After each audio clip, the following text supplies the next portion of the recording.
আসসালামু আলাইকুম। কলিং বিষয় মালয়েশিয়া। তো আজকের ভিডিওতে আমি আলোচনা করব যে 18,000 বা 17,000 প্লাস কর্মী যারা আছেন তাদের বিষয়ে একটা অগ্রাধিকার বিষয় সম্পর্কে আমার পার্সোনালিটি থেকে আমি যেটা বলার সেটা বলবো। এখন বাদ বাকিটা যে কতটুকু কার্যক্রম হবে সেটা জানি না।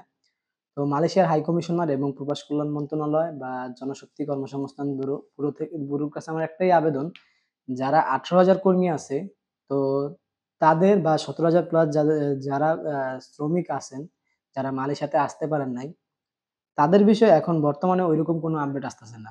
প্লান্টেশনের আপডেটটা কিন্তু আমি আগের ভিডিওতে আলোচনা করছি। প্লাস সাবা সারোয়ার আর মালয়েশিয়ার সকল সেক্টরে। তো অনেকের অনেক কোশ্চেন যে ভাই কোম্পানি ভিসা কবে খুলবে বা সকল সেক্টর কবে খুলবে? 18,000 কর্মীদের তো একটাই কোশ্চেন, ভাই আমাদের কি হবে? আমরা কি আদৌ যেতে পারবো কিনা? তো এই কমেন্ট গুলা দেখলে না ভাই নিজের কাছে খুবই খারাপ লাগে। কেননা ট্রাই করি এখানে থেকে যতটুকু পারি মানে হেল্প করার জন্য। বাট আমি আমার সাধ্য থেকে আমার যতটুকু চেষ্টা আছে, আমি অতটুকু চেষ্টা করি। আর কনটেন্টটা এই কারণেই তৈরি করি যাতে আপনারা ভালোবাসেন, আর আপনারা যদি ভালোবাসা দিয়ে আমাকে বড় করেন, দেখা গেছে যদি একটু ফেস ভ্যালু বাড়ে, সেক্ষেত্রে দেখা গেছে কি আমি আপনাদের জন্য কিছু একটা করতে পারবো ভবিষ্যতে। তাই কাজের পাশাপাশি চেষ্টা করি ভিডিও করার। তো এখানে অনেকে দেখি গালাগালি করে। তো এর মধ্যে কিছু ভালোবাসার মানুষ আছে যারা কমেন্ট করে যে ভাই কিছু মনে করবেন না, যে আপনাকে অনেকে গালাগালি করে। দোয়া করি অনেক বড় হন আর এভাবেই হেল্প করতে থাকেন মানুষকে। তো এই কমেন্ট গুলো দেখলে খুবই ভালো লাগে। তারাই তাদেরকে কিন্তু দাঁত ভাঙা জবাবই কমেন্টে দিয়ে দেয়। আমি কিন্তু দেখি। তো যারা গালাগালি করতেছেন তাদের কাছে একটা কথা বলবো, হয়তো আপনারা কোনো দালালের আত্মীয় অথবা আ দালালের সাথে আপনার কোনো সম্পর্ক আছে। যার কারণে আমাকে পছন্দ হয় না। আমি জানি এখানে তারাই পছন্দ করবে যারা মালয়েশিয়াতে আসবে। একজন প্যাসেঞ্জার হিসাবে বা একজন রেমিটেন্স যোদ্ধা হিসাবে যারা আসবে, তারা কখনোই আমাকে ঘৃণা করবেন এটা আমি জানি। তো আপনারা গালাগালি কেন করেন জানি না। আমি তো বলছি আপনারা যে নিউজটা শুনতে চান। এখন ভাই আমি তো দেশের কেউ না, সরকারও না বা ঐরকম কোনো আমার এবিলিটি নাই যে আমি বললাম আর ওইটা হয়ে গেল। যেটা হচ্ছে না সেটা আমি কেন বলবো? আর আপনারা বলতেছেন আমি নাকি ঘুরিয়ে ফিরিয়ে কথা বলি। তো আপনাদের কাছে একটা রিকোয়েস্ট, আপনারা অবশ্যই বলবেন যে আমি কি ঘুরিয়ে ফিরিয়ে কথা বলি। যেই নিউজটা মানে আপডেট পাই ওইটাই তো আমি আপনাদের মাঝে শেয়ার করি না? হয়তো একটু কোয়ালিটি খারাপ বা সময় স্বল্পতার কারণে ভিডিও ভালো মতন এডিট করতে পারি না। তার মানে এই না যে আমি এখানে আসছি কিছুই পারি না। ভাই পারি। ১ম এ কিন্তু দেখাইছি কোয়ালিটি প্লাস আমার এখানে ভিডিওগুলার এডিট যদি আপনারা দেখতে চান শর্টে গেলে পাবেন। আর ১ম মালয়েশিয়াতে এসে কিন্তু আমি বাহিরে ভিডিও করতাম। ওই ভিডিওর কোয়ালিটি প্লাস এডিট গুলা দেখেন। তারপরে বাজে মন্তব্য করবেন। হ্যাঁ, ভবিষ্যতে প্ল্যানিং আছে। এখানে আরো অনেক কিছু করার, হয়তো ট্রাভেল এজেন্সি যদি ভালো পাই, অবশ্যই আমি আপনাদের মাঝে শেয়ার করব। এখন অনেক এজেন্সি থেকে অফার আসে যারা বর্তমানে মালয়েশিয়াতে ছুটিতে দেশে যেতে চান।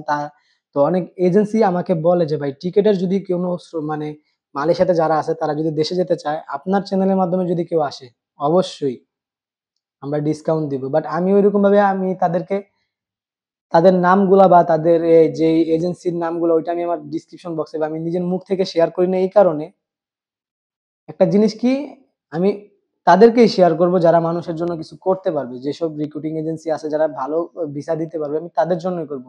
দ্বিতীয়ত অন্য কারো জন্য করব না। আর আরেকটা বিষয়, আপনারা যারা পাগল হয়ে যাচ্ছেন যে কবে ভিসা খুলবে। তো একটা কথা মনে রাখবেন ভাই, 18,000 শ্রমিকদের একটু কথা মাথায় ভাববেন। আপনারা যারা WhatsApp গ্রুপে এসে তাদের সাথে ঝগড়া করেন, ভাই আপনারা তাদের সিচুয়েশনটা বুঝেন। একটা ভাই আমাকে কমেন্ট করছে, ভাই আমি পুরা নিঃস্ব। সুদে টাকা নিছি, জমি বিক্রি করা টাকা প্লাস ধার নিছি। আমি এখন বাংলাদেশে বসে আছি। আমার ধার চুকাতে হচ্ছে বাট আমি মালয়েশিয়াতে যেতে পারি নাই। তো এই কমেন্ট গুলো দেখলে ভাই আপনার কাছে কেমন লাগবে? তার জন্য কিন্তু তারা গ্রুপে আসার পর তারা তাদের মাঝে কথাবার্তা বলে। এর মধ্যে যারা প্লান্টেশনে আছেন বা সকল সেক্টরে যারা আসবেন, তারা গ্রুপে এড হইছেন, তাদের সাথে খারাপ বিহেভ করতেছেন। ভাই এটা করবেন না। তাদের জায়গাটা আপনি নিজে বিবেচনা করবেন যে তাদের জায়গায় আপনি থাকলে কি করবেন? আমাকে ভাই এত গালাগালি করে জানেন আমি কেন কিছু বলি না? আমি তাদের জায়গাটাকে নিজে বসাই। যে তাদের জায়গায় থাকলে আমি কি করতাম? এই কারণে আমি তাদেরকে কিচ্ছু বলি না। আজকে কেন বলতে বাধ্য হলাম? দেখতেছি ইদানিং একটু বেশি হয়ে যাচ্ছে। না বললেও আবার হয় না। এই কারণেই বললাম। আর বাংলাদেশের কাছে একটা আবেদন যে 18,000 শ্রমিকরা আছে তাদেরকে একটু দেখেন আপনারা প্লিজ। আমার কাছে একটা রিকোয়েস্ট, যদি এই ভিডিওটা আমাকে যারা ভালোবাসেন তারা অবশ্যই বেশি করে শেয়ার করবেন যাতে উপরস্থ কোনো কর্মকর্তার কাছে গিয়ে ভিডিওটা পৌঁছায়, তারা যেন আমার কথাগুলো একটু বিবেচনা করে। হ্যাঁ, আমি জানি আমি ঠিকমতো গুছিয়ে কথা বলতে পারি না। আমি তো আপনাদেরকে আগেই বলছি। যতটুকু পারি আমি অতটুকুই কিন্তু আপনাদের মাঝে শেয়ার করি। আপনিও ট্রাই করেন মালয়েশিয়াতে যারা আছেন, অনেকে দেখতেছি মালয়েশিয়া থেকেও বাজে কমেন্ট করতেছেন। আপনিও ট্রাই করেন। এখানে এখানে আমি এটা জানি যারা বাংলাদেশ থেকে মালয়েশিয়া আসবে তাদের থেকে বেশি কিন্তু জানেন যারা প্রবাসে আছেন। আপনিও ট্রাই করেন সোশ্যাল মিডিয়াতে কাজ করার। দরকার হলে আমার কাছ থেকে হেল্প নেন, আমি আপনাদেরকে হেল্প করব। কেন বাজে মন্তব্য করতেছেন? অন্যের ভালো কেন আপনি দেখতে পারতেছেন না? আপনার কাছে একটাই রিকোয়েস্ট।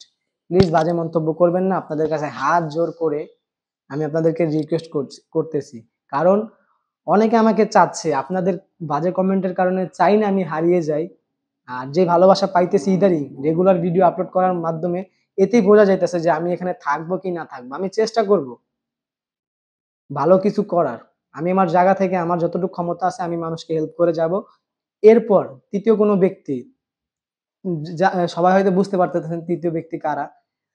২য় ব্যক্তি যারা আছেন তাদেরকে বলবো আপনারা বাজে মন্তব্য করতে থাকেন। যদি আপনাদের শিক্ষাবোধে যদি কোনো প্রবলেম হয় তাহলে অন্যকে গালি দিবেন, অন্যের মা-বাপ সম্পর্কে গালি দিবেন। আগে নিজের জায়গাটা ভাববেন, তারপরে অন্যকে বিবেচনা করবেন। তো দিন শেষে একটা কথাই বলবো, বাংলাদেশে যারা উপরস্থ কর্মস্থলে আছেন তাদেরকে বলবো যে একটু কথাগুলো নিবেন। তাদের একটা ব্যবস্থা করেন। আপনাদের কাছে রিকোয়েস্ট। তারা প্রায় দেখতেছি অনেক চ্যানেলে ঘুরে, ঘুরে কিন্তু একই কোয়েশ্চেন করতেছে। ভাই আমাদের কি হবে? আমরা কি আদৌ যেতে পারবো কিনা? তাদেরকে আশা দিচ্ছি যে হ্যাঁ ভাই অবশ্যই যেতে পারবেন। যেহেতু তালিকা হইছে কেন যেতে পারবেন না? এই কারণে আশা দিচ্ছি। ভিডিওটা অনেক লং হয়ে গেছে। এর জন্য আন্তরিকভাবে দুঃখিত। আ সবাই সাপোর্ট করবেন এভাবে। আর খুব শীঘ্রই হয়তো ফেসবুকে আসতেছি। আর এই এই ছিল আমার আজকের মতো ভিডিও। ভিডিওটি ভালো লাগলে অবশ্যই চ্যানেলটি সাবস্ক্রাইব করবেন। ফেসবুক থেকে দেখে থাকলে লাইক, কমেন্ট, শেয়ার করবেন। তো দেখা হবে পরবর্তী ভিডিওতে। সে পর্যন্ত সবাই ভালো থাকবেন, সুস্থ থাকবেন। আল্লাহ হাফেজ।